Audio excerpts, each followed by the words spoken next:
I'll be answering your questions, and again, doon sa mga nagpadala sa Instagram story, and we'll try to blitz through these, nang hindi masyado ring nagmamadali kasi, one of the best experiences that I've had itong pandemic is getting the opportunity to speak to a lot of people, especially students. Tapos 'pag nag-talk ako sa school nila, usually may Q&A after. Ang problema, um, sa umpisa walang nagtatanong, tapos 'pag paubos na yung oras marami na nagtatanong, ang gaganda nung tanong nila kaya lang hindi na namin masagot. So, ayan, ngayon yung mga iba ring tanong na pinadala nila isasagutin natin ngayon.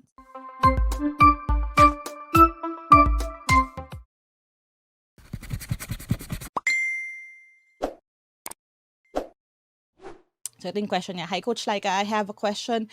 Magsasara na po kasi yung company na pinagwo-workan ko, and most of us will be terminated. When applying for a job, should I say that I'll be terminated?" Well, ang thing naman when it comes to job applications talaga is you have to be honest, right? Actually, if you're going to be terminated, sa isang trabaho, 'di ba, mawawala ka sa trabaho dahil nagbabawas sila ng tauhan. Of course, kasi it's a difficult time right now. Nagkakaroon talaga ng retrenching, nagkaroon ng mga pagbabawas ng tao sa mga companies. It's not a bad thing naman entirely na natanggal ka sa trabaho dahil nag-downsize yung company. You just need to be honest pagdating sa susunod mong job interview. So, pag tinanong ka kung bakit ka nawalan ng trabaho, kaya sabihin na, bakit 3 months lang, tas 3 months lang yung stint mo dun sa last company mo. You just need to say that the company was downsizing, and of course, I was one of the new hires. So, I was one of the first people to go. Eh, yun lang, ganun lang siya. Okay, so you just, again, need to be honest about it. Sabihin niyo lang na gano'n yung sitwasyon. Hindi niyo naman kasalanan yun, eh, okay? So, na-terminate ka, yes, or na-end yung employment mo, yes, pero it's not because nagnakaw ka sa company, it's not because you did anything wrong. It's just gano'n lang talaga yung sitwasyon. And lalo na sa panahon ngayon, the HR practitioners understand. Okay, marami talaga, usong-uso talaga ngayon yung gano'n. So, this is actually the perfect time for you to rejoin the workforce then if in case nakapahinga kayo ng medyo matagal. Kasi naiintindihan ng mga tao na everyone's looking actively for a job right now. And the truth is, maraming opportunities, marami talaga. I've been talking to a lot of business owners itong past few weeks, HR practitioners. Maraming opening. Ang problema talaga is finding the right fit for the job. So just keep searching. And again, we're rooting for you. Okay? Now, next, we have this question. Sabi niya, "Good morning po, Miss Laika. Just want to ask how to be effective with someone na feeling mo may galit sa'yo. Hope you notice po. Thank you and God bless." Okay, I'll be very direct to the point dito sa tanong na ito, no? If you want to be effective with someone na may galit sa'yo, ang unang tanong diyan is how do you know na may galit siya sa'yo? One of the things I think that hold us back is trying to pin emotions on people na wala pa masyadong bearing. Anong ibig sabihin nun? Yung yung idea ba na galit siya sa'yo, assumption lang ba yan? Presumption mo ba yan? Paano mo masasabing galit siya sa'yo? And, when I was growing up, praning talaga ako, like gusto ko ano mo yung, basic characteristics ng people pleaser? Yung gusto mo lang talaga yung parang, okay, I want everyone to embrace me, to love me, to appreciate me. But it wasn't too long nung na-realize ko na hindi gano'n. That's not how it works. If you want everyone to love you, no one will love you. Hindi hindi ano ba, wala kang magagawa to try to change a person's mind kung sobrang dead set na siya or sobrang fixed na yung idea niya of you. So, kapag ang tao galit na talaga sa'yo, medyo wala kang masyadong magagawa, para kumbinsihin siya otherwise. Even if you devote the rest of your life trying to convince them. So what do you do instead? Sa akin, una sa lahat, don't assume na galit yung tao sa'yo unless sinabi nila. Bakit? Kasi kapag kaya iisipin ko, ay galit 'tong tao na 'to sa akin, wala ka ng magagawang productive. Lagi mo lang iisipin, dapat hindi ko 'to sabihin kasi lalo siyang magagalit sa'kin, dapat hindi ko 'to gawin kasi magagalit siya sa'kin, hindi siya makikinig sa'kin kasi galit siya sa'kin. So unless sinabi nila, yun yung isa sa mga rules ko ngayon, eh, unless sinabi niya explicitly, nagalit siya sa akin. I wouldn't assume na galit siya sa akin. Kasi marami naman tao talaga na hindi naman galit, tahimik lang, alam mo yun? And I'm also one of those people. So ayokong mag-prejudge ng tao. And then, if talagang, as in, galit siya talaga sa'yo, sinabi niya sa ibang tao na sinabi sa'yo. So again, ito na, meron ng proof na may katotohanan na yung feeling mo na galit siya sa'yo. Just live your life. Okay? Live your life, make right choices, try to be a good person. Tapos, maybe, in a few years, magbabago yung pananaw niya sa'yo. Pero don't live your life for that person. Like, just do good. Tapos, side effect na lang siguro kung in the long run, bigla niya sasabihin na, ay, mabait pala yan si ano, no? Akala ko hindi. And, yun, lang, just, just do your best. Now, how can you be effective? Sa akin lang, be an effective person first, and then, maybe, di ba, maybe, baka mahagip mo na rin yung maging effective ka sa kanya. Um, Yun yung mahirap eh, when we live our lives wanting to fit in or wanting to please people. Ang eventual na nangyayari dyan is we hold ourselves back. And hindi naman yun yung design for you, 'di ba? Hindi pala yun yung buhay na naka-preset sa'yo or nakatadhana for you. Pero dahil habol ka ng habol sa approval ng ibang tao, hindi mo ma-reach yung full potential. Okay? Parang kumbaga sa Pokemon, may mga 90s babies ba dito? 'Di ba? Lagi kang Pikachu, 'di ba? Kasi ayaw mong mag-evolve. Kasi matigas sa ulo mo. Gusto mo manatiling kung sino ka. Eh, paano kung ang destiny mo talaga is to be greater than who you are right now? And again, lahat naman tayo nasa journey to improvement. Eh. So yun lang. Don't hold yourself back just because you want to make people feel comfortable. Coach, during interview, merong portion na, do you have any questions? Pwede bang itanong sa kanila na what can be the possible reason or reasons that you won't accept or hire me? Curious lang if this question is acceptable. Yeah, I would say that this is also a good question to ask, but not in this exact same way. Parang you tell them, why won't you hire me? Kasi parang ang dating na agad, parang una sa lahat, inassume mo na agad na hindi ka nila i-hire. Tapos pangalawa, medyo aggressive yung tanong. So what you could say would be, um, something like this. I'm trying to improve the way that I present myself. I was hoping to get any suggestions or comments from you. How did I do? Is there something else I could do better? What are your tips for me moving forward? Yung mga ganong klaseng tanong na lang. Instead of saying na, why won't you accept me? Kasi pagdating dun sa ganun, parang, kumbaga, ang framing na is, why won't you love me? Parang ganun na, medyo may point of desperation na dun sa tanong. So just ask, do I have anything else I can work on? I would love to improve from this experience. I would love to learn from this experience. So if you have any piece of advice for me, I would love to hear it. So ang dating na would be, let's work on this. I want to be better.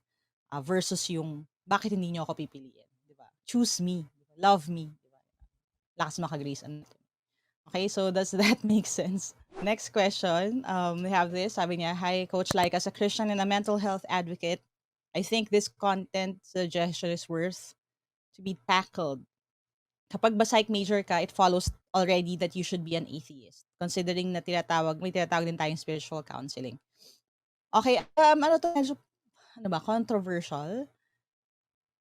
I would say a lot of people don't don't necessarily adhere to religious beliefs, and a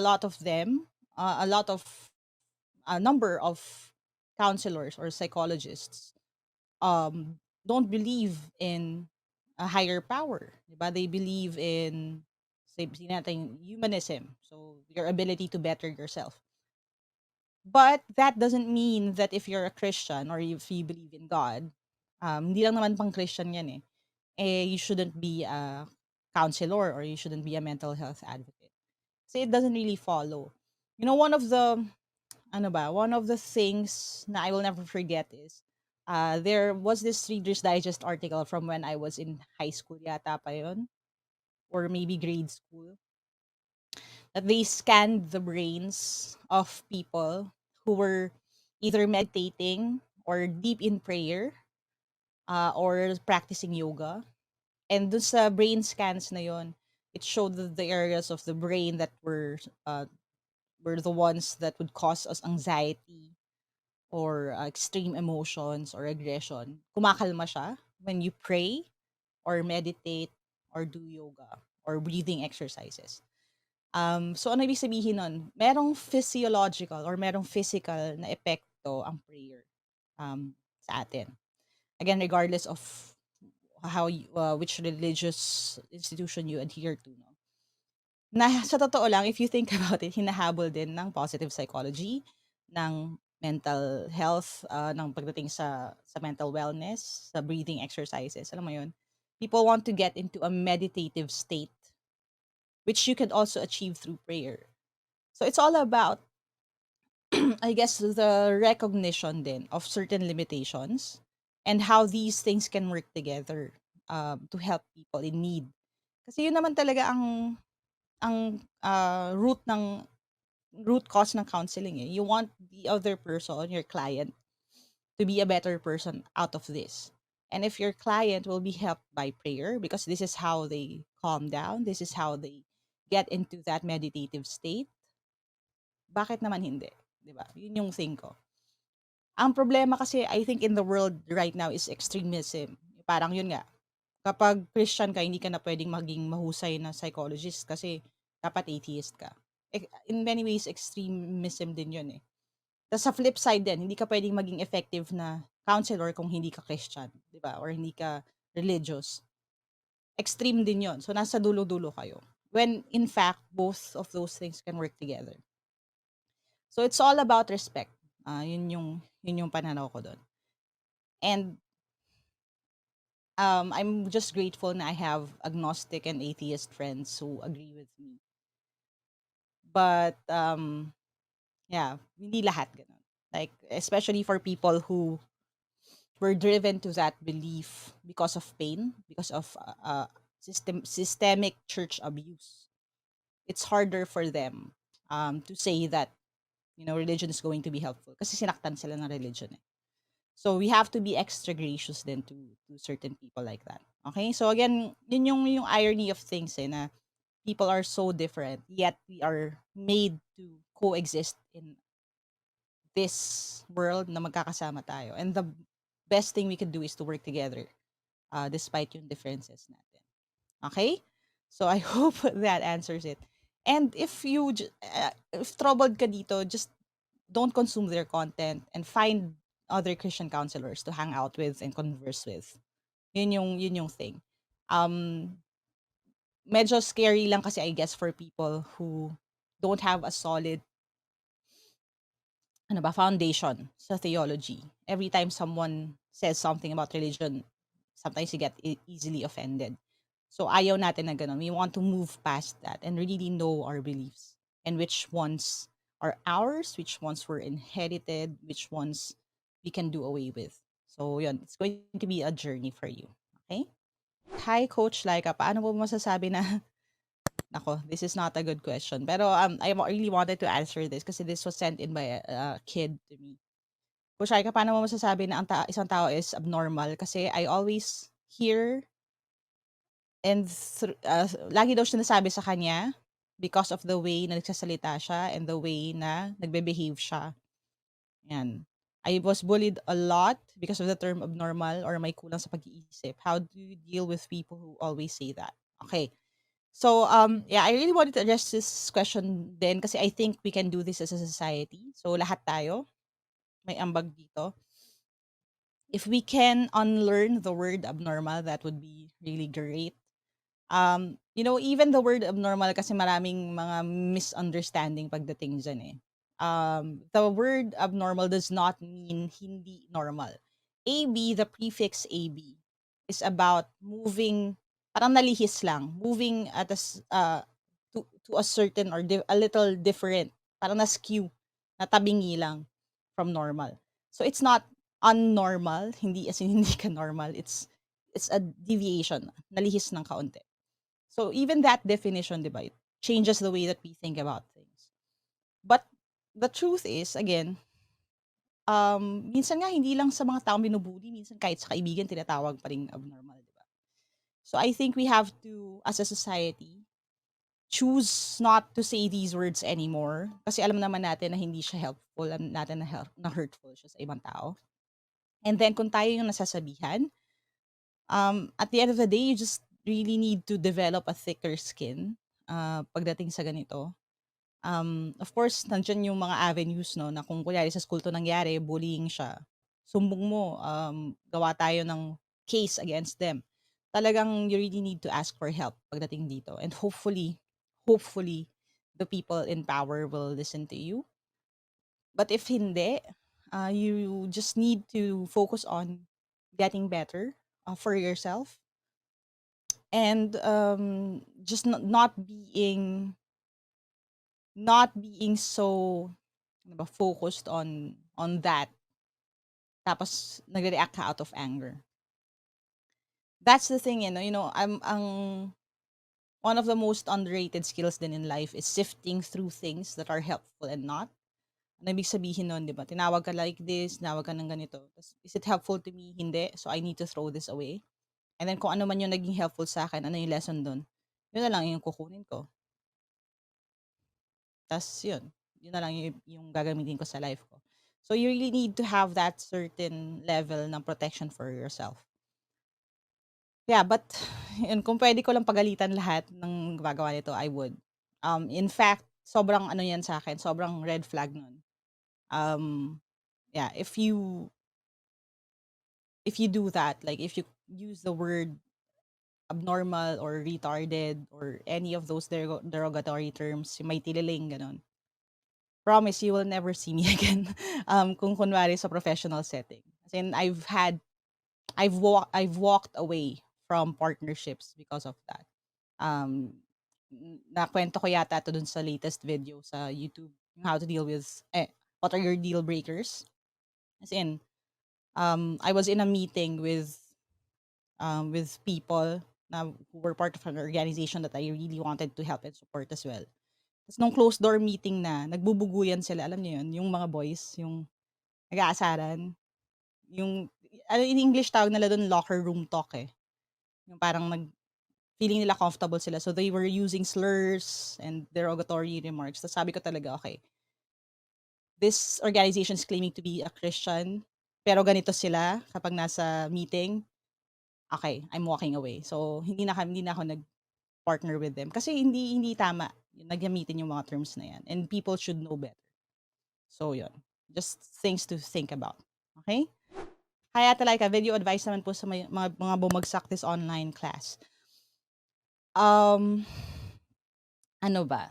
Okay, so first, if bumagsak ka and you tried your best, it's okay to be sad about it.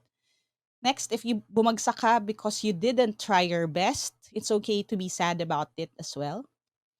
But it's all about what do we do next. One of the things that we have to do in life is recover. Paano mag-move on from this. So kapag ready ka na himayin yung mga pwedeng gawin better, do it. Sobrang importante nun. Hindi lang sa ganitong klaseng kalaking bagay na nangyari sa buhay, no? Pero even in the small quizzes and exercises. You know how meron kayong classmate lagi na yung 'pag nag-quiz titingnan yung score, tapos na. Pero hindi nila titingnan kung saan sila nagkamali, ano dapat yung sinagot nila. Like, they don't go past that. Kasi sa kanila, okay na yan, naka 7 out of 10 na ako, pwede na yun. Pero in life, lalo na kung nagkamali ka or bumagsak ka or may nangyaring hindi maganda, maganda if babalikan mo rin siya to see what could I have done better? What should I do next time? Kasi yun lang talaga yung tanong na yun eh, nagawa mo ba yung best mo? Okay, kung ang masasagot mo talaga na yes, you did your best pero bumagsak ka pa rin, okay, next time, what could you do better than your best before? Kasi what you have to understand is kung sino yung gumawa nun last year, hindi na ikaw yun eh. Nagbago ka na eh, natuto ka na eh. And kung magre-repeat ka rin ng grade or magre-repeat ka ng isang course, better ka na kasi didaanan mo na yun dati. So you can now improve on it. Okay? So again, these things you really have to just keep moving forward. Picking up yung lessons din from the past. So, yeah, you failed. It's a difficult time, right? Yun naman, alam naman natin yan. Nasa pandemic tayo, maraming hindi nakapag-adjust.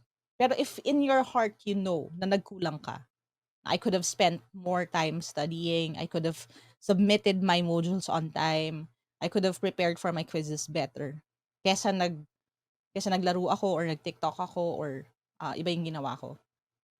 And we choose to do better next time. Ganon lang. Next, how to properly explain graphs. I guess depende sa context, pero dahil ito lang yung tanong, sagutin natin. Graphs are just visual representations of data. Usually, yun lang yun. Ibig sabihin, ito yung listahan ng information ng numbers. Para mas madali mo siyang makita, ito yung graph to represent. So, it's actually making a huge block of data more manageable or mas madaling tingnan for people. Ang best way to explain it is through an example talaga.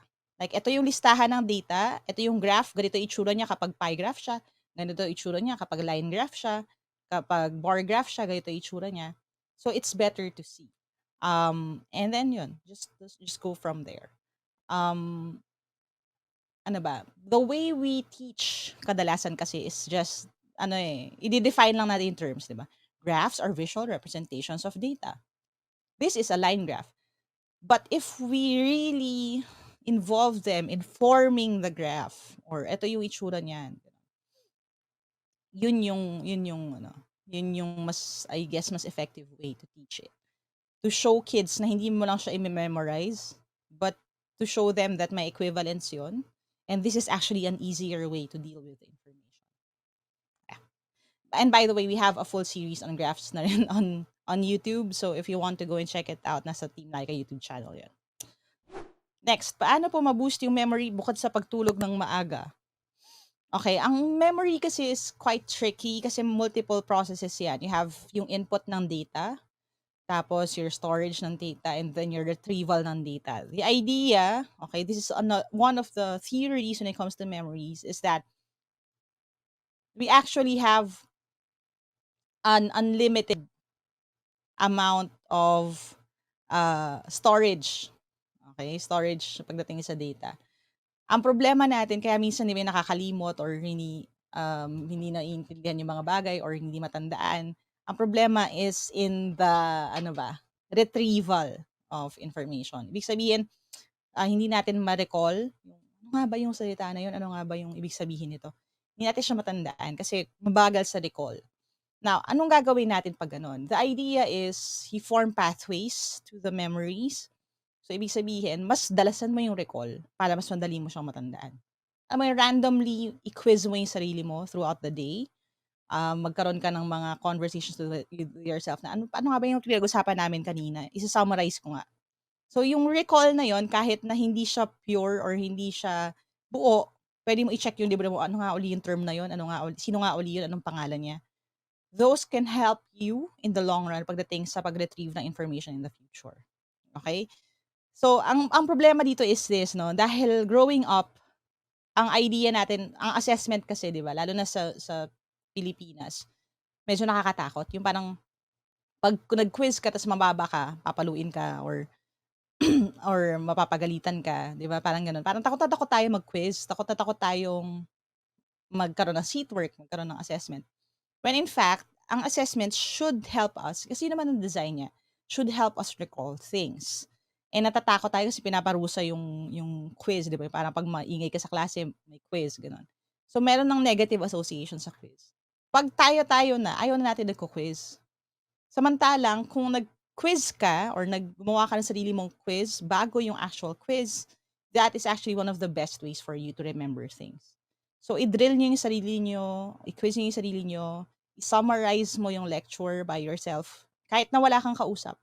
Try to write everything you learned down or ikwento mo or i-video mo yung sarili mo na kinukwento yon para makita mo kung saan yung mga nakalimutan mo na tapos i-reconstruct mo ulit. That is one of the best ways to remember things. Ito, pag concepts yan. Pero kung kunwari, ang gusto nyo lang tandaan is a random list of numbers or cards, playing cards sa isang deck, as in memory games, ibang usapan na yon kasi there are different techniques for that. We also have a video on memory tips. So if you want more information, sa YouTube na lang. So Lyqa Memory, Team Lyqa Memory Tips. Lumabas naman, eto. So, we have a few na ito, memory tips, 5 memory tips, remember better. You may want to watch these na lang later. Okay? So, yan. We have, ano naman, other resources na rin online. Okay? Next, ano ang pinagkaiba ng sure sa confident? Gamitin ko po sa sentence. Wait po. Tapos meron siya binigay ng sentence, hindi ko na nakunan. Okay. I call these word texture. So when I used to teach business math and when I used to grade papers, no, kasi kapag psych ang tinuturo mo, and I used to teach psychology in college, maraming papers na pinapasulat. Marami talaga. So, one of the things I teach my students is parang word colors or word textures. Ibig sabihin, um, pwede silang synonyms sa dictionary, pero pag ginamit mo na sila, magkaiba na yung feeling ng word, magkaiba na yung texture, yung kanyang color. Yung sure tsaka confident, parang ganon. Ano ibig sabihin ko doon? Yung sure, ang dating kasi ng sure is more about odds, possibilities, probability. So if I'm sure that I'm going to win, ibig sabihin nun, nilaro ko na, I ran the numbers, nag-compute ako, tapos sigurado na, sure win na kasi meron na akong score na tingnan, na-play ko na yung odds, nakita ko na siya. Pag sinabing I'm confident, it's more about feeling. Okay, so again, that is a simplification. On book, sa textbook, pareho sila. Sure, confident, synonyms. But when you say you're sure, it's about possibility, probability. It's about you being sure na mangyayari yung iniisip mo. Confidence is about feeling. So I'm confident that this will happen. Ibig sabihin, you're putting your trust either sa sarili mo or sa people who will help you achieve it or sa person who's going to do that for you. So to say that I'm confident is more about here, sure is about here, if that makes sense. Okay. Kaya mas ano ako mas hindi ako gumagamit ng word na sure kung feeling lang siya. Like, I'm sure I'm going to pass. Sure ka ba? 'Di ba? Parang how can you be sure? Magiging sure ka na papasa ka kung binilang mo yung ilan yung questions na sigurado kang tama ka. Tapos binilang mo yung hindi. Tapos marami talaga, as in 90% of the quiz, sure kang tama ka. I'm sure I'm going to pass. Pero yung confident is more about feeling. Parang feeling ko parang mas marami naman yung nasagot kong tama kaysa sa hindi. So, yan. Okay? Next, tips for people who want to be a psychologist in the future. Learn to listen, learn to read. Yan, two important things kapag papasok kayo sa psychology. Whether sa bachelor's yan o hindi, very important yang kung paano makikinig. And when you listen, you have to listen talaga to understand. Okay? So active listening, sobrang importante niyan sa psychology. Tapos reading, kasi you're going to do a lot of readings. And of course, yung third na ano to, parang ghost skill pagdating sa psychology, psychologist is math. You have to be good with at least statistics. Okay, so pag nag-stat kayo sa junior high, sa senior high, karitin nyo yung stat. Kasi, yan, babalik-balikan kayo niyan pagdating sa psychology. Kasi gagawa kayo ng studies, gagawa kayo ng research, ano yun, yung ANOVA na yan, Z-scores, di ba? Lahat ng yan, babalikan kayo niyan. So, you really have to focus on that. Pero, dun sa human side, yun talaga, learn to listen. And, it could start now. Like, matuto kang makinig sa mga tao around you, sa manood ka ng movies, na series. You know, empathy is a very important skill as well. Of course, with its limitations din. And yeah, yun. So, matuto kayong makinig at matuto kayong magbasa. Marami. Kasi, and I'll go as far as saying this, no? Hindi ako, like, I never saw myself as a good counselor or psychologist in the future. Kasi, nagigil ako mag-advise. So, yeah, counselors usually, di ba, may type, there's a type. Sinasabi nga nila, there's a type. Kasi most of your job, you'll be listening to patients. And if your client, um, mabagal siya makarating sa point, yun. But medyo hindi ako masyadong patient for that. I tend to finish another person's sentences. So kung nagsasalita siya, hinuhulaan ko na yung sasabihin niya next. Parang fill in the blanks ko. So, hindi magandang skill yon. Dapat matuto ka na umupo ng mapasensya tapos makinig na makinig. And sabi ni Ate Ray, patience. Yes. Patience for your patients. Okay, next. May set notation tutorial po ba kayo? I have a series on sets. Sige, I'll show you na lang din. It's on YouTube right now. So, Team Lyqa, yan, punta lang kayo sa, the search bar is your friend. Okay, lagi kasi sabi search bar is your friend. Team Lyqa sets. Yan. So, yes, yan, meron na tayo. Sets, subsets, and supersets. There's actually a series here. So, yan, solving word problems, union, intersection, difference of sets. Ayan, meron na po niyan. Okay, so sa YouTube, ayan sila. Okay, so we have 800 going on 900 videos on YouTube right now. Make sure that you exhaust all options. Pagdating sa ganyan, hanapin nyo siya. Usually, meron na doon. At least yung basics. And yun, happy learning sa YouTube. Yes, may set notation tayo. Series siya kasi it's tricky. One of the things I do on YouTube kasi medyo mas may time ako doon na mag-explain ng mahaba is bini-breakdown siya into smaller pieces.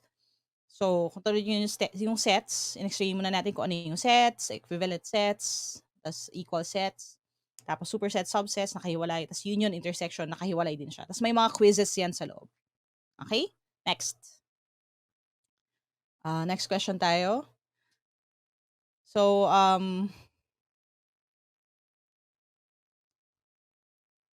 yan. Okay, sorry. My tech isn't working. But again, thank you for all your questions and all of the comments. No, yeah, I'll try to answer the next few questions quickly. Next question. May hugot to eh. Paano po ba makalimot? Kanina ang tanong, paano mag-memorize? So, paano makaalala? Ngayon, paano naman makalimot? Kahit anong gawin kong paglilibang sa sarili ko, di ko pa rin siya makalimutan. Ano ba? Parang yung tip ko rin sa moving on, you know, ang paglimot sa tao or pag-move on from a person, a lot of people would say na parang you have to do this, mag-beach ka, mag-ganyan ka, mag-ganyan ka. Libangin mo yung sarili mo hanggang makalimutan mo. Pero sa akin, hindi siya masyadong effective din. Sa akin, you just need to live your life to the fullest every day. Basta mabuhay ka lang na, yun, may nagtatrabaho ka na maigi, you're spending time with your friends, you're doing something productive with your time, mag-create ka ng paintings, basta do things, pero hindi sa purpose na gagawin ko 'to para hindi ko siya maisip. Kasi 'pag iniisip mo na hindi mo siya iniisip mo pa rin siya. Does that make sense? Okay, so anong gagawin mo? Just live your life and then one day in the future, mare-realize mo na lang na parang, okay, parang medyo hindi ko na siya masyadong naaalala. And then eventually parang, ay hindi ko na talaga siya naiisip. So yun lang, just keep living your life. Gano'n siya, gano'n makalimot. Kasi hindi naman siya talaga makakalimutan entirely, eh. Mas ano ka lang, you will be spending more time sa ibang endeavors, sa ibang company. So eventually, it will happen naturally. So yun, don't force yourself to forget kasi if you do that, you'll just remember things more. Di ba? Parang, yeah. But of course, nandun na rin yung tips na i-purge mo talaga. As in, anything that reminds you of that person, 'di ba, yung mga regalo gano'n, eh, di itago mo muna or ipamigay mo. Kung ayaw mo ipamigay, itago mo. Para mo lang nakikita. Then after that, just live your life. Tapos yun, one day you'll wake up not really having that person lang first sa mind mo. May alam ka po bang ESL company na tumatanggap ng undergrad and no experience? Nag-aaral pa po kasi ako. Actually, wala akong alam ngayon, pero sa akin, kung ESL company as in gusto mong magturo, you have better luck looking for tutorial services. So maghanap ka ng mga companies na nag-hire ng tutors or maghanap ka ng mga parents na naghahanap ng tutor para sa anak nila. That's a safer bet kapag undergrad ka. When I was still studying, my youngest sister si Jana, dati nagre-rare job siya eh. So, I'm not sure if may rare job pa. Pero they accept college students. Hindi ko na alam ngayon. So again, it's all about you looking for these opportunities. Magtanong-tanong ka. Tapos again, kung wala talagang company per se, mag-tutor ka sa bahay. So maghanap ka ng mga clients, maghanap ka ng parents, alam niyo 'yun, set up shop and you'll find that. Kasi alam niyo ang daming naghahanap ng tutor sa totoo lang. I get a lot of messages din, ng nagtatanong kung magkano rates ko kung i-tu-tutor ko yung anak nila. Pero lagi ko sinasabi, "Sorry, wala akong time for that." And that's true. Kasi kung magtu-tutor po ako ng mga bata ngayon, as much as gusto kong gawin, it will keep me from making videos. So, sa akin, 'di ba, I'd rather teach more people than a kid even if the parent is willing to pay good money for it. So, marami naghahanap ng mga tutor para sa anak nila. It's all about you putting yourself out there looking for clients. Okay?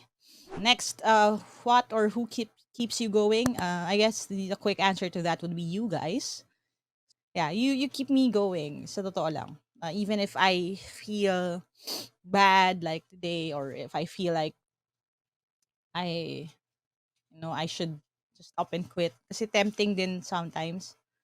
Um, one of the things that I always tell myself sometimes is, you've done enough. Yung parang, yeah, there are already 800 plus videos on YouTube. I think nasa 500 dish na yung nasa TikTok na videos. Parang you've done enough. Pero there's always another thing to tackle. Like I remember I haven't even touched psychology pa. So yung psychometrician board exam hindi ko pa nagagawa kasi nakafocus pa ako sa aptitude test. So there are always people who need help. For the Get Hired podcast din, ganun din. Kasi ang dami pang mga questions na bumabalik. We're going to cover how to write a good resume on the podcast soon. We're going to cover how to write a good email. How do you answer when someone asks about your experience? Like, all of these things, ang dami pa. So, ang dami pang nagtatanong, ang dami pang may kailangan ng help. So, yeah, you keep me going. Yeah, I have to keep fighting. Yes. Uh, and then maybe, di ba, if the time comes for me to quit or to stop or talagang hindi na talaga kaya, at least would be able to say talaga na pinush ko rin siya at ginawa ko rin siya to the best of my ability. Why do we keep on waiting even though deep inside we know there's nothing to wait for? Um, I think hindi na waiting ang tawag dyan. It's called hope. It's called delusions. No? Delusional hope. No? Minsan we fool ourselves into believing that people are good or that people magbabago rin yan o kaya hindi tama yung decision kung suportahan siya kasi ganito yan, darating yung panahon magigising din siya sa realidad. Pero again, nandun na yung sagot, no? We know there's nothing to wait for. So ang tanong talaga dyan is, bakit? Ayaw mo ba na nagkakamali ka? Minsan gano'n, eh, 'di ba, yung mga people na umaasa pa rin kahit na obvious na hindi naman 'di ba, kunyari abusive yung tao, 'di ba, minumura ka gano'n, sinasaktan ka, gumagawa ng mali. Pero asang-asa ka pa rin na, "Hindi, mahal niya ako, ginagawa niya 'to para sa'kin. Tama yung desisyon niya." Is it really about that person or ayaw mo lang mapatunayang nagkamali ka, 'di ba? Minsan gano'n, eh, 'di ba? Kunyari isang tao sabi ng magulang mo hindi siya mabuti para sa'yo, pinush mo, 'di ba? Hindi ano lang 'yan, mukha lang yang sanggano pero 'pag kami na magbabago 'yan, 'di ba? Dati siyang babaero pero hindi, ganito 'yan. Yung gano'n, 'di ba? Ibig sabihin, it was your disobedience in the first place. You believing na things will be better for you. You're going to be the special person that this person loves or will change for. Pride yung problema. Ayaw mong aminin na nagkamali ka. Mga sinuportahan, nagkamali ka ng pinili, nagkamali ka ng, alam mo yun, sinunod. At dahil ayaw mong magkamali ka, sasabihin mo, magbabago siya. 'Di ba? Kahit na obviously hindi. So, minsan din, ang dahilan nagiging dahilan na diyan kasi wala kang ibang mas mahal. Alam mo yun? Parang ganito yan eh. When people come to me for advice, specifically about abusive situations or abusive relationships, diba? Parang Kaya yung nanay, 'di ba? Yung asawa niya nananakit, sinasaktan siya, nagmumura gano'n, nakikipag-away. Basically hindi maganda yung relationship. Tapos, yun, the question would always be, iwanan ko na ba? Aalis ba ako sa sitwasyon na yun? Of course, sa atin, outsider's perspective, lagi natin iniisip, nasaktan ka na eh, di ba? Ibig sabihin, you have to leave. The moment that someone hits you, you leave. Pero hindi sila aalis. Pero meron din mga cases na nagpapa-advise ng gano'n. Tapos sasabihin nila, alam mo coach, hindi ako aalis kung ako lang. Pero the moment na yung anak namin yung sinaktan niya, umalis ako kasi hindi ko kaya na yung nararanasan ko ma-experience ng anak ko. So minsan gano'n din eh. Do you love someone else more than that person? Kasi kung gagawin mo yun for the other person you love more, alis ka. Gano'n yun sa relationships, gano'n yun sa life. Gano'n yun sa country, sa lahat. Yun talaga yung question eh. Are you hoping because you're a good person or are you hoping because you don't want something to think about lang? Message niyo po, coach, for your siblings. Baka they need it too.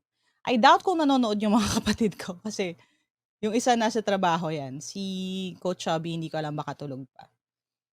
Pero siguro ang quick message lang for them would be that I'm proud of them and that I love them. And yun, I love them and I'm proud of them. Kasi, you know, life took us on different paths na magkakapatid. There's this idea kasi, lalo sa amin nakambal, na parang pag may ginawa ka, dapat magkasama kayo. Or yung ginagawa ko, ginagawa niya rin. Yun, kasi pag kambal kayo, di ba, parang dapat pareho kayo. Pero, I'm happy that these past few years, magkahiwalay na kami. Meron siyang sarili niyang journey, meron akong sarili kong journey. Yung bunso namin is in Japan, si Jana. So, hiwa-hiwalay kami. But even if we're physically magkakahiwalay or sa case namin ni ate, hindi naman kasi nasa kabilang kwarto lang siya. Pero magkakaiba kami ng journey. I'm so happy na I get to see them rock dun sa kanilang mga world. So, I'm proud of them and of course, I'm here for them. Yun lang naman. What are some tips you have for adulting our teens who are quite nervous for their future? Number one, being nervous can be a good thing. Being nervous can be a good thing. Can na. So, it can be a good thing kasi it means you care. So, ninenervyos ka kasi you want to do well. Ganun naman usually eh. Sa lahat ng bagay. Ninenervyos ka kasi gusto mo maging maayos. Which means you care. And that's actually a good thing.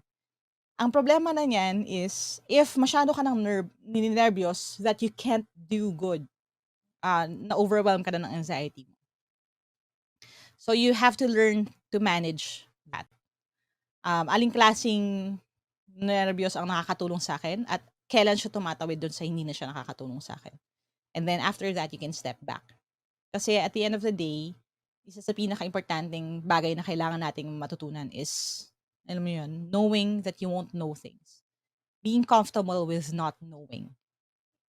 Kasi, alam mo yun, lahat ng bagay sa mundo, nagme-make sense siya usually in retrospect. Anong ibig sabihin? When I started making videos online, for example, it didn't make sense to anyone. Even to me, sa totoo lang. Kasi it was a very risky decision. To quit law school, to leave the corporate world.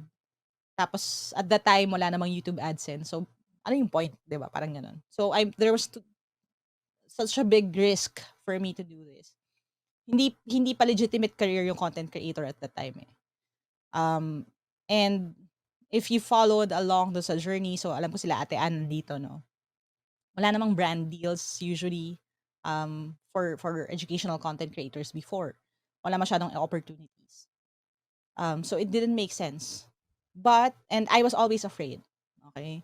But I was trying my best.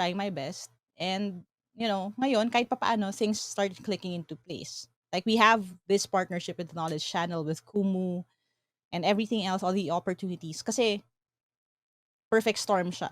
Like, nangyari siya na all the content already exists. I was doing this for years already. So, in many ways, parang I pioneered, sabihin natin, yung educational content creation here in the Philippines. So it will eventually make sense in the future. And even if it doesn't, at least you learn something from it. So just be, just be comfortable. Kahit hindi na comfortable, just get used to not knowing things because you won't know everything. But do what you can with what you know. And then, yun lang. Live one day at a time then. Um, huwag kayo masyadong matakot kasi um, the more na tumatanda ako, nare-realize ko yun eh, na parang sana some of the times na I had time to breathe, in-enjoy ko siya. Kasi I was always yearning for the future. And now that, you know, so many years have passed, nami-miss ko naman yung past. So yun, ganun lang. And you'll never know, really, 100%. Like, I'm just happy na, alam mo yun, Joyce and I had this conversation din before. Sabi ko parang, yeah, you have to be comfortable with not knowing. And then, our joint conclusion is, when you meet God face to face, tsaka mo na lang tanungin. Parang, Lord, bakit mo ko pinag-workshop ng ganito? Hindi ka mo pala magagamit. Parang ganun. Next, Ate Lyqa, available pa rin po ba ang civil service exam reviewer ninyo?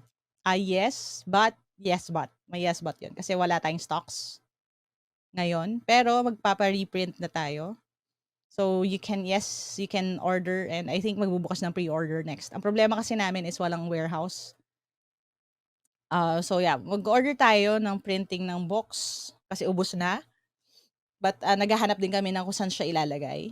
Yan. Kasi ayoko na dito sa bahay, nahihiya na ako sa parents ko na magkakaroon ng mga kaun-kaun libro dito. So, we'll work those out, and yeah, we'll announce them soon din. Pero yes, available naman siya, pero hindi pa ma-deliver right now kasi naubos yung stocks. Yeah, literal na naubos. Hindi ko nga in-expect na mauubos siya, pero naubos siya. So, thank you po sa lahat ng sumuport at bumili.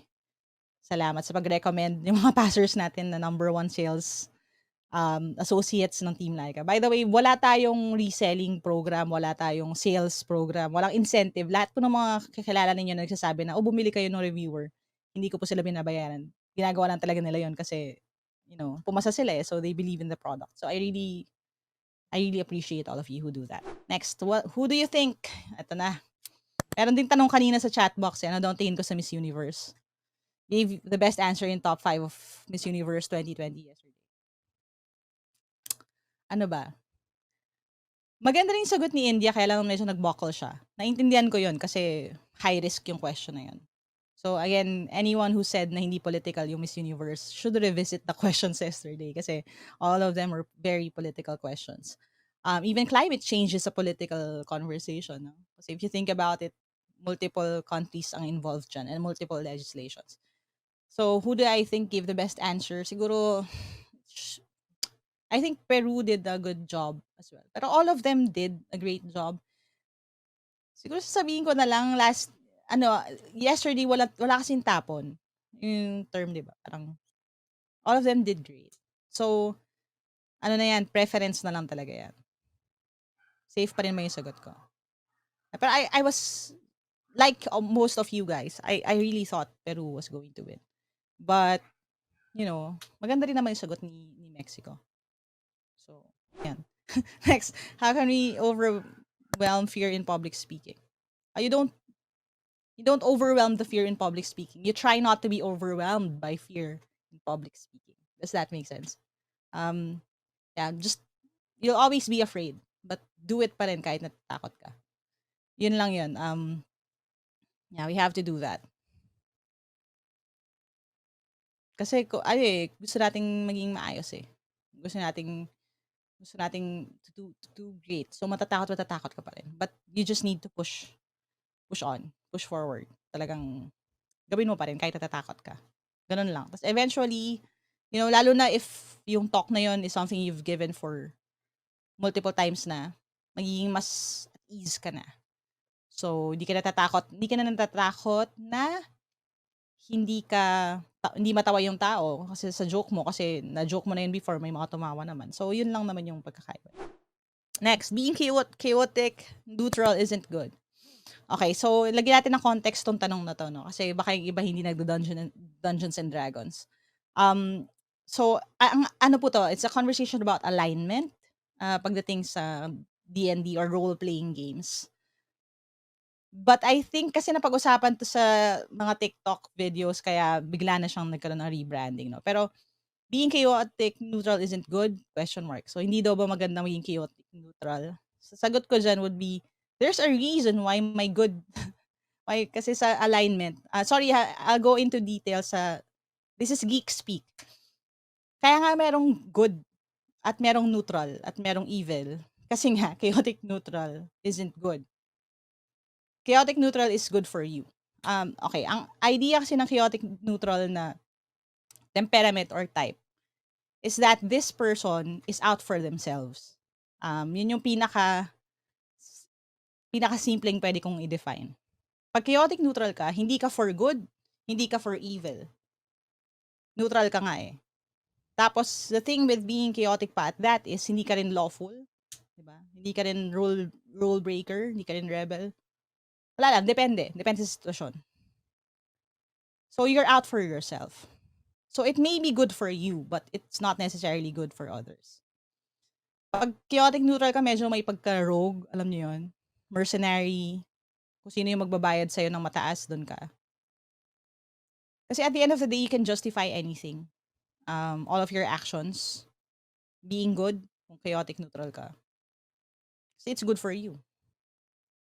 Alam mo yun, iaalay mo yung sarili mo sa, or makikipag-alay, or makikisali ka sa isang tao kahit alam mong masama sila kasi matutulungan ka nila. Kasi ma-further nila yung career mo. So, is that good? Probably not. Diba? So, yun. Sa akin lang, being chaotic neutral isn't good. Anytime someone is neutral, merong room dyan for evil. You know how we hear this all the time, di ba? Na the only thing necessary for evil to triumph is for good men to do nothing. So parang ganun din when we talk about being neutral. Yeah. So that's my take on that. If you aim to be good, just be good. Okay, next, how to do a podcast and how I'm supposed to manage it.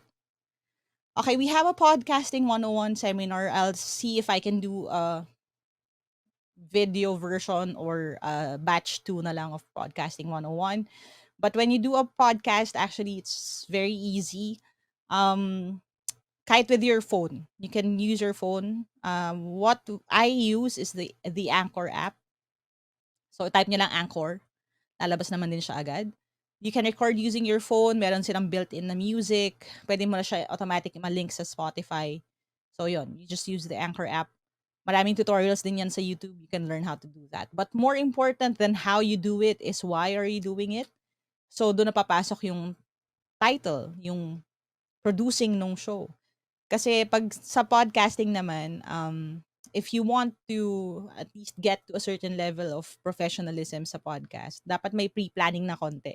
Hindi naman sobrang mabigat, no? Lalo na kung nagkukwentuhan lang kayo.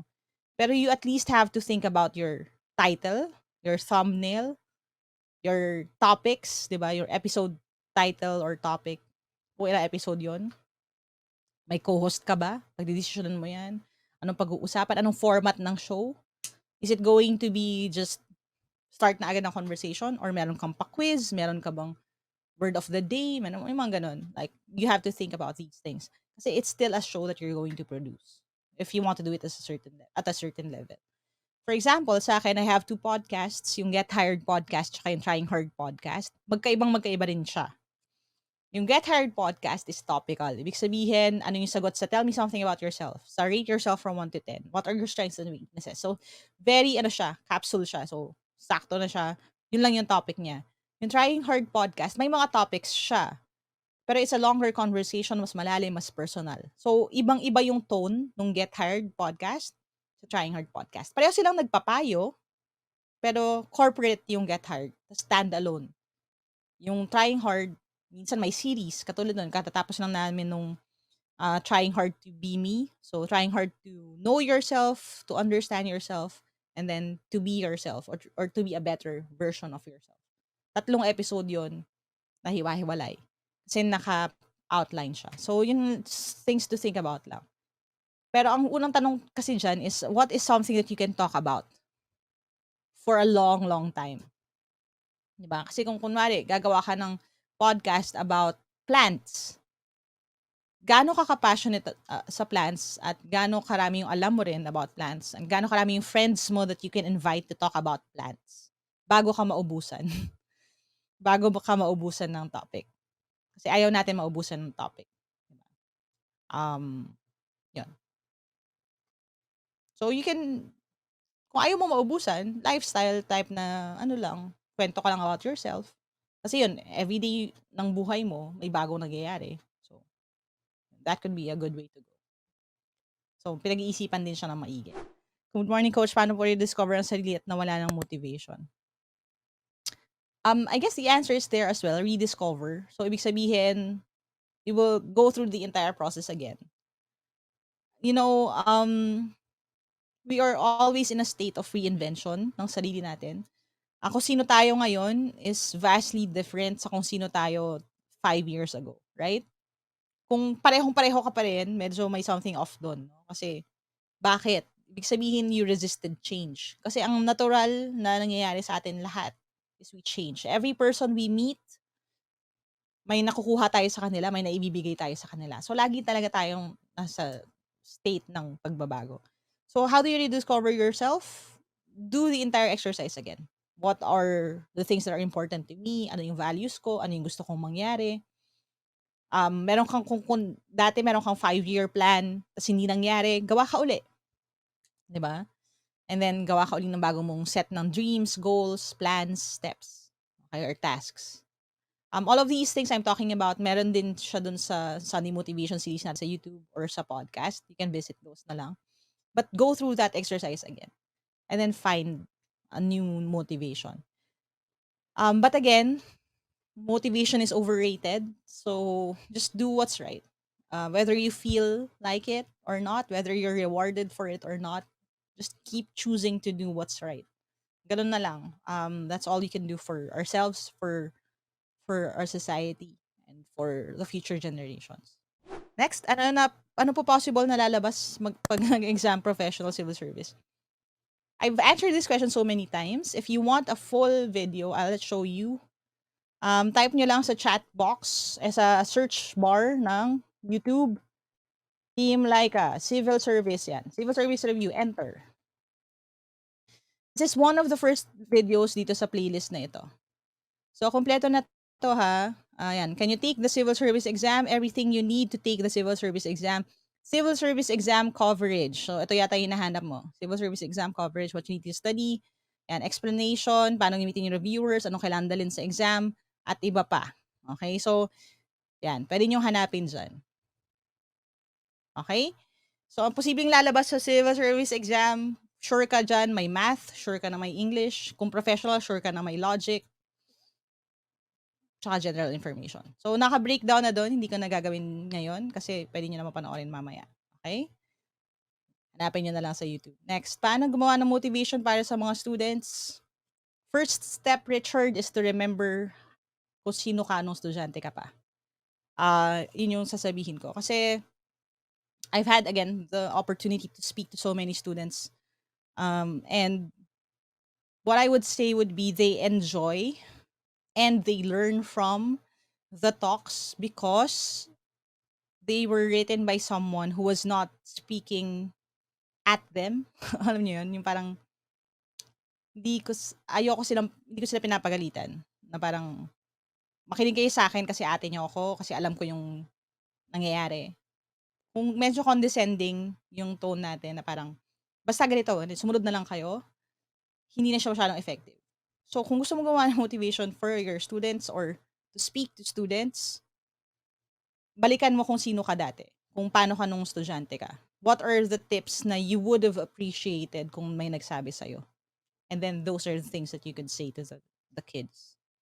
Kasi a lot of the things that I say, hindi lang sa motivational videos, hindi lang sa talks, hindi lang sa ganitong setting, but even in life, a lot of the things that I say are things I wish I heard from someone else. So think about that na lang. Lalo na yung mga bata ngayon, they can see right through you. So, kung nagpapanggap ka lang na parang, okay, sinasabi ko 'to sa inyo kasi sinabi rin 'to sa akin noon. This is how the world has been since before. Yung mga nagwo-work na gano'n dati baka hindi na nagwo-work sa kanila. Alam niyo 'yun, nung bata kasi tayo 'pag sabi ng teacher ganito, susundin mo yung teacher, so automatic na siya. Mga bata ngayon hindi, magtatanong, "Eh, pero bakit kailangan kong sundin yung teacher? Ibig sabihin ba perfect yung teacher?" Parang gano'n. So, you can take offense to that na parang, "Ay, yung mga bata ngayon masalbahe sila." Or you can think of it as them practicing their critical thinking skills, so I need to be extra creative when dealing with them. And they do raise a number of really valid points naman. Next, Andrew Santos. Hi, Coach. Yun po, as in now, I'm experiencing anxiety during discussion of mathematics. Yan. Ano pong pwede kong gawin sa ganung feeling? Hindi po madama yung pag-aaral ko. Ano ba? Okay, math anxiety is a real thing, by the way. But you really have to master your fundamentals kasi. So, kadalasan kaya tayo na-anxious kapag pinag-uusapan yung math. Parang ganito. Kung ang discussion nyo is in calculus, sa calculus kasi, ang equations dyan, dapat automatic na sa inyo. Kung sa idea pa lang ng negative at positive integers, medyo shaky ka na. Ano nga bang gagawin kapag nag-divide ka ng negative tsaka negative? Ano bang gagawin kapag nag-add ka ng negative sa positive? As Azanet, thank you for the gifts sa pahalo-halo party. If ganun ka na student, hindi ka pa okay with your fundamentals, maiiwan ka sa discussion. So, talagang magiging anxious ka kasi hindi mo naintindihan eh. Parang, ha, hala, ang bilis naman, anong nangyari? Bakit lahat sila tumatango? Bakit ako hindi ko magets? So, that's the time that you may need to take time to revisit your fundamentals. Balikan mo yung negative integers, balikan mo yung rules of fractions, balikan mo yung combining ng like terms, balikan mo yung equalities, inequalities, paano mag-transpose, quote unquote, kasi bawal na sabihin yung transpose, 'di ba? Hindi na yung tinuturo, no? Pero paano ano yung idea behind this? Tapos pag na-master mo na yun, may worksheets naman din sa teamlyca.com, pwede nyo i-download. Pag na-master mo na yung fundamentals mo, pagbalik mo sa next discussion, medyo mas confident ka na kasi nasusundan mo na siya. Yun yung problema eh, kadalasan. And then the next thing would be to understand that you can ask questions. That you are not competing against your classmates. Pwede yung, ito ha, I know this is not absolute kasi na-heartbroken ako kapag sinasabi ko to sa students, na sasabihin nila sa akin na, pero yung teacher ko po ayaw or hindi sumasagot or ayaw niya. Pero marami ring teachers dyan. Okay, nandito naman si Teacher JM kanina. You know, sila Teacher Justin. I know a lot of teachers who are willing na pag minessage mo sila na parang, "Sir, hindi ko naintindihan to. Pwede po ba magtanong?" I-explain nila sa'yo. Sana ganun yung teacher ninyo. Pero kahit na hindi, bigyan niyo sila ng chance. Like, i-message niyo, "Ma'am, pwede po ba, may question ako, pwede po bang humingi ng consultation time?" 'Di ba? Tapos parang nagpa-tutor ka sa teacher mo. Gano'n kasi talaga usually yung design. Um, Chika ko na nga rin, sige, may yung bunso namin si Jana, in one of her subjects na nasa UP siya. Stat din nga yata yun. Like, she used to do that. She would really go to yung office ng teacher para magpa-consult. So, pwede ka kasi magpa-book ng consultation hour. So, talagang magtatanong ka. You just need to keep doing it. Kasi kung every time you feel afraid, lalo na sa isang subject na kailangan mo naman talaga ipasa, tapos tatakbo ka, you're just prolonging the agony. So, if you want things to change, you have to change the way you deal with things as well. So, yeah, hope that helps. Now, we have 9 more minutes, so a couple of other questions. How to overcome scarcity mindset, Miss Laika? I guess number one, if you know that it's not good for you, again, shake it off. The other thing would be to look at all the opportunities afforded to you as well. Kasi if you see that, and you see if you really are grateful then about all the doors that open for you in your journey, you understand na, okay, etong thinking na to is limiting and it's false to a certain extent. So yun. And again, asking the question na agad na, okay, how do I overcome this? You already know that it's not good for you at least. So, meron ka ng good start. Let's blitz through the next few ones. Um, Good morning, coach. How to cope with burnout or how to get motivation to study again. Um, yeah, just understand na tapos na yon. Now I'll try again. Again, yung moving on kasi it's a skill. It's really a skill. Kasi kung meron ka pang guilt, kasi I could sense the guilt from the message, no? Parang nagiguilty ka kasi dati productive ka naman, ngayon hindi na. 'Di ba? Kung nagiguilty ka, mahihirapan ka mag-move forward. So, tanggalin mo yung guilt sa equation na yon. Na parang, okay, I'm hitting restart, kalimutan na yung before, let me start again. And then you build new habits. What you have to understand kasi is your old self is probably gone for good. But what you could do would be to adapt certain habits na meron yung old self mo into the new you. And again, things are different. If you're talking about your pre-pandemic self, if you're talking about your pre-pandemic self, hindi na yun babalik kasi wala eh. Sa ibang sitwasyon tayo ngayon eh. So, pick up what you can, the good you can from your old self, and then try to apply this to your new self, and then be kind to yourself na lang in the process. What is the greatest lesson you learn in life as of now po?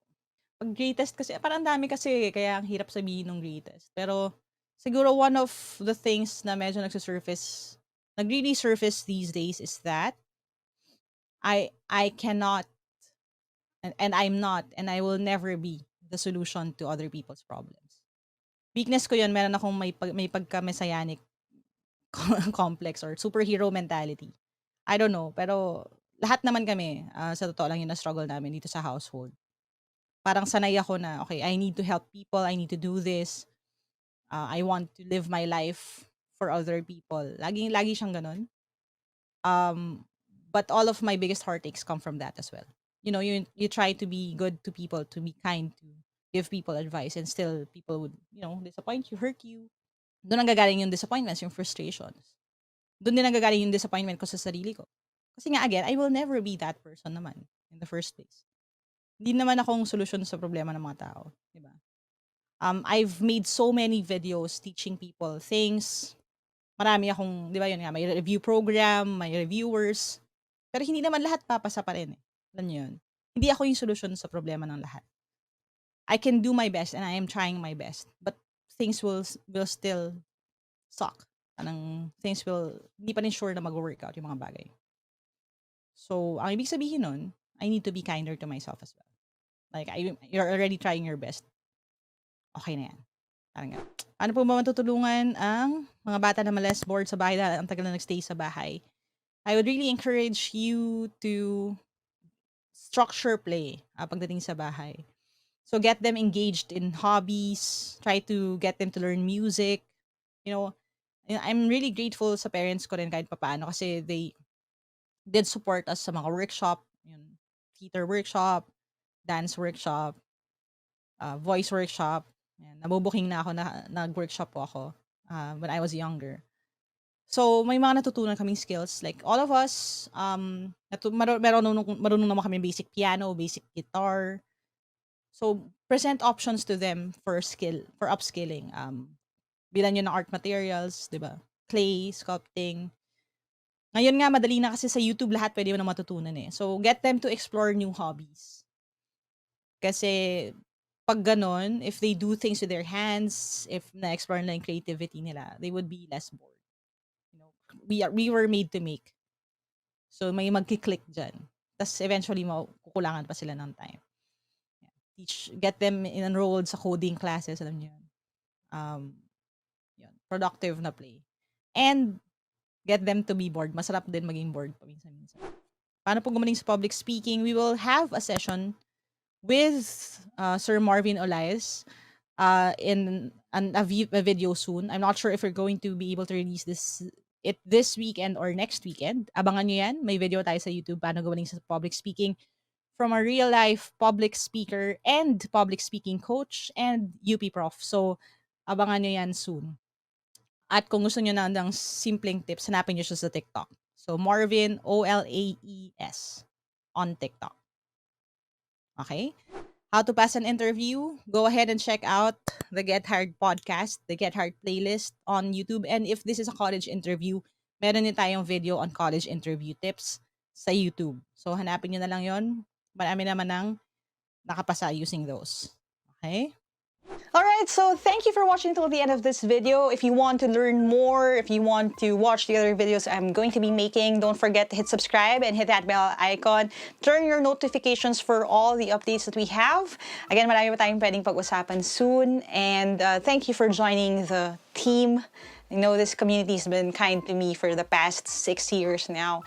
And I'm so happy that I get to welcome you as part of this team as well. Thanks, guys, and I'll see you soon.